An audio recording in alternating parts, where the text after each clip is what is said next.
When my stepsister barred my kids from her dream wedding, I funded it anyway. I never imagined that family could cut so deep. But sometimes, betrayal doesn't come from enemies. It comes from those you share your table with. My stepsister Claire had always dreamed of her perfect wedding. She wanted the flowers, the music, the fairy tale dress, and the luxury venue. And as her older stepbrother, I always thought I'd be part of that dream. But one decision she made shattered me. When the wedding invitations went out, I noticed something strange. My name was there. My wife's name was there. But my children's names were missing. At first, I thought it was a mistake, a printing error, something small. But when I asked Claire about it, her response left me speechless.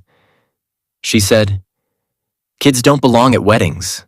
They ruin the atmosphere. They'll cry, they'll spill things. And honestly, your kids don't fit the image I want for my perfect day." Her words cut through me like a blade. My children, her own stepniece and stepnephew, were suddenly reduced to nothing more than inconveniences. I wanted to shout at her.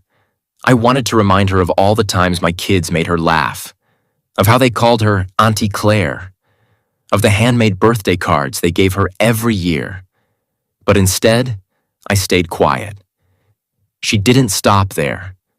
She looked at me and said, "I know you were planning to help with the wedding costs, but if the kids can't stay home, you don't need to contribute." That was the moment I realized something chilling. It wasn't just about the kids. It was about control. Claire wanted everything her way, and she didn't care who she hurt to get it. Now here's the twist most people won't believe. I still funded her wedding. Not out of love, not out of obligation, but out of something much more powerful. Strategy. I paid for the flowers, the music, the fairy tale dress, the luxury venue, every piece of her so-called dream.